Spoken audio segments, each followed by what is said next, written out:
NEET எப்பொழுது வந்தது? அம்மையார் ஜெயலலிதா அவர்கள் ஆட்சியில் இருக்கும் போது 2016 ஆண்டு நாடாளுமன்றத்தில் நடைபெற்ற கூட்டத்தில், ஒருங்கிணைப்பு கூட்டத்தில், நான் இருக்கும் வரை நீட் தேர்வை அனுமதிக்க மாட்டேன் என்று சொன்னார். அவர் சொன்ன காரணங்கள் நியாயமான காரணங்கள். ஒரே மாதிரியான பாடத்திட்டங்கள் ஒரு மாநிலத்திலும் இருக்க வேண்டும். தமிழ்நாட்டில் சிபிஎஸ்இ என்ற ஒரு பாடத்திட்டம் இருக்கிறது, மெட்ரிகுலேஷன் இருக்கிறது, இந்தோ ஆங்கில பாடத்திட்டம் இருக்கிறது. ஆனால் அரசு பள்ளியில் படிக்கும் பிள்ளைகள், கிராமப்புறத்தில் படிக்கும் பிள்ளைகள் எல்லாம் இந்த தேர்வில் வெற்றி பெற இயலாது. ஆகவே சமச்சீர் கல்வி என்று தமிழ்நாடு முழுவதும் சீரான கல்வி வருகிறதோ அப்பொழுது நாங்கள் நீட்டை அனுமதிக்க போக்கில் அந்த அம்மா மறைந்த பிறகு ஆட்சியில் வந்தவர்கள் 2017 ஆண்டு நீட்டை தமிழ்நாட்டிற்குள் விட்டார்கள். அதுதான் மிகப்பெரிய காலானாக யமனாக தமிழ்நாட்டுக்கு புகுந்து முதலில் இதை எதிர்த்து போராடிய அரியலூர் அனிதா என்ற மருத்துவ மாணவி தன் உயிரை மாய்த்துக் கொண்டார். அனிதா தன்னை மாய்த்துக் கொண்டார், தற்கொலை செய்து கொண்டார். அதற்கு பிறகு ஏராளமான தற்கொலைகள். முதலில என்ன இவர்கள் மருத்துவ கல்லூரிகளிலே ஊழல் மிகப்பெரிய அளவில் நடைபெற்றது என்று கேத்தான் தேசாய் என்பவரை கைது செய்தார்கள். பாராளுமன்ற நிலை குழுவிற்கு இந்த ஊழல்களை ஒழிப்பது எப்படி தனியார் மருத்துவக் கல்லூரிகளே என்று கல்லூரிக்கு இல்லை. ஆனால் நம்முடைய ஆட்சியில எல்லோரும் தன்னிச்சையாக இயங்கலாம். இப்பொழுது சிபிஐ, அமலாக்கத்துறை, இன்கம் டாக்ஸ், தேர்தல் ஆணையம் மோடியுடைய கையில் வைத்திருக்கிறார். அப்படி இல்லை. டாக்டர் மன்மோகன் சிங் அவர்கள் நேர்மையாக 10 ஆண்டுகள் பொற்கால ஆட்சியை இந்தியாவில் இந்த தேசத்தில் நடத்தியவர். Medical council of India MCI, நீங்கள் எது சரியோ அதை முடிவெடுத்துக் கொள்ளுங்கள் என்று அரசு சொன்னது.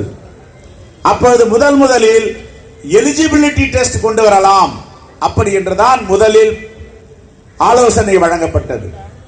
உச்ச நீதிமன்றத்தில் மாணவர்களுடைய தந்தை தாயார் எல்லாம் சென்று இந்த எலிஜிபிலிட்டி டெஸ்டும் வேண்டாம், நீட்டும் வேண்டாம் என்று தடையாணை வழங்கினார்கள்.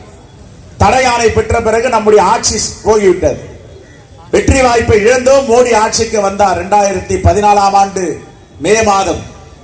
ஜூலை மாதத்தில் RSS அமைப்பை சார்ந்த சங்கல்ப் இயக்கம் உச்ச நீதிமன்றத்தை நாடி நீட்டிற்கு எதற்கு தடையாணை விதித்திருக்கிறீர்கள், இந்த காலகட்டத்திற்கு நீட்டு தேவை என்று முறையிட்டார்கள். வாதியாக கொண்ட சங்கல்ப் இயக்கம் பிரதிவாதியாக ஒன்றிய அரசை இணைத்துக் கொண்டது. வாதி RSS, பிரதிவாதி மோடி அரசு. 2 பேரும் சேர்ந்து மோடி அவர்கள் சொன்னார் நீட்டை நடத்தலாம், சங்கல்ப் இயக்கத்துடைய கோரிக்கையை ஏற்கலாம். இதுதான் மோடி ஆட்சி காலத்திலே 2017 ஆண்டு முதலில் தமிழ்நாட்டிலே உள்ளே புகுந்தது. இதனுடைய வரலாறு இதுதான். காங்கிரஸ் பேரியக்கத்தில் ஒருபோதும் நாங்கள் அனுமதிக்கவில்லை. காங்கிரஸ் பேரியக்கம் ஆட்சியில் இருக்கும் போது நீட்டை உச்ச நீதிமன்ற அளவிலே வைத்திருந்தார்கள். முழு அதிகாரத்தையும் மெடிக்கல் கவுன்சில் ஆஃப் இந்தியாவுக்கு கொடுக்கப்பட்டது. ஆனால் காலப்போக்கில் இந்த நீட் வேண்டாம் என்று எதற்காக மாணவர்கள் சொன்னார்கள். கிராமப்புற மாணவர்கள், அரசு பள்ளியில் படிக்கும் மாணவர்கள், இவர்கள் தேர்ச்சி பெற ஏன் முடியாது என்பதை விளக்கமாக சொன்னோம். திராவிட முன்னேற்ற கழகம் தொடர்ந்து இதை வலியுறுத்தி வந்தது. காங்கிரஸ் பேரியக்கமும் திராவிட முன்னேற்ற கழகமும் சேர்ந்து எதிர்த்து நீட் வேண்டாம் என்ற முழக்கத்தை ஏற்படுத்தினோம். ஆனால் நாங்கள் என்ன சொன்னோம், இந்த நீட் வந்தால் சமய சார்பு மட்டுமல்ல, சம உரிமை மீட்கப்படும். என்ன நடந்தது? நீட் தேர்வில தேர்வு மையத்திற்கு சென்றவுடன் கணவனும் மனைவியும் செல்லுவார்கள், புதிய திருமணமானவர்கள்.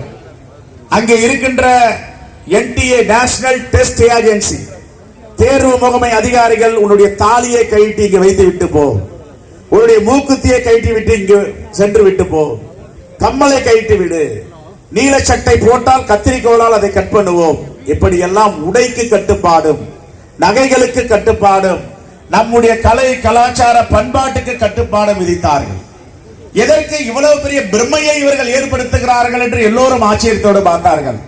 இது என்ன பிரமை என்றால், ஊழலுக்கு எப்படியெல்லாம் பிரமையை ஏற்படுத்தி RSS உடைய மூளை, RSS உடைய சித்தாந்தம் பைஜு போன்ற மிகப்பெரிய கல்வி நிறுவனங்களை இறக்கினார்கள் இந்தியா முழுவதும். என்ன சொன்னார்கள்? இந்த கல்வி நிறுவனத்திலே நீட் அடிப்படை நீங்கள் சேர்ந்தால் தேர்ச்சி பெறுவீர்கள், அதற்கு 10 லட்சம் பணம் கட்ட வேண்டும். இன்னொரு இடத்துல 25 லட்சம் கட்டினால் தனியார் கல்லூரி உறுதி, 55 லட்சம் கட்டினால் அரசு கல்லூரி உறுதி. உடனே அந்த கல்வி நிறுவனங்களில நீட் தேர்ச்சி பெறும் மையங்களில கல்வி நிறுவனங்களில ஒரு மிகப்பெரிய போர்டு இருக்கும், விளம்பரம் வரும், எங்கள் மையத்தில் 100 பேர் 100க்கு 100% வெற்றி பெற்றார்கள். இதெல்லாம் வணிகமயமாக்கப்பட்ட சூது சூழ்ச்சி என்பதை மாணவ கண்மணிகள் அறியவில்லை. பணத்தை இழந்தார்கள், உயிரை இழந்தார்கள். கடைசியாக தமிழ்நாட்டில் 5 ஆண்டுகளுக்கு முன்பு உதித் சூர்யா என்ற வழக்கு வந்தது. அந்த உதித் சூர்யா யார்? அவருடைய தந்தை ஒரு மருத்துவர், தன்னுடைய மகனையும் மருத்துவராக்க வேண்டும். மும்பையில பாஜகவை சார்ந்த புரோக்கர்களை அணுகி, இடைத்தரகர்களை அணுகி, என்னுடைய மகன் நீட்டிலே தேர்ச்சி பெற வேண்டும் என்று அங்கே தேர்ச்சி பெறுவதற்கு ஏற்பாடு செய்தார், பணத்தையும் கொடுத்தார். தேர்ச்சி பெற்று இங்கு வருகிறார் கல்லூரிக்கு. அவருக்கு கெமிஸ்ட்ரி என்றால் என்ன என்று தெரியவில்லை, சயின்ஸ் என்றால் என்னவென்று தெரியவில்லை. அங்க இருக்கின்ற ஃபேக்கல்டி மெம்பர் கேட்கிறார்கள், நீ எப்படி நீட் தேர்வு பாஸ் பண்ணி இருக்க முடியும் என்று. அவர்கள் தான் இவனுக்கு சயின்ஸ் ஒன்றுமே தெரியவில்லை. பேராசிரியர் இந்த விசாரணை அமைக்குமாறு கைதானார். இதுதான் RSS உடைய சித்தாந்தம். யாழ் எளிய மக்கள், கிராமப்புற மக்கள் வெளியில் வரக்கூடாது, படித்து முன்னேறக்கூடாது.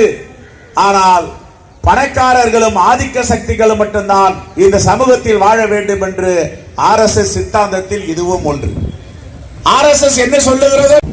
தேர்வை ஆசிரியர்களே, ஃபேக்கல்டி மெம்பரே, இன்விஜிலேட்டரை எழுதுவார்கள். இது எல்லாம் நடந்து முடிந்த பிறகு உச்சபட்சமாக தேர்தல் முடிவு 4ஆம் தேதி வரவிருக்கிறது.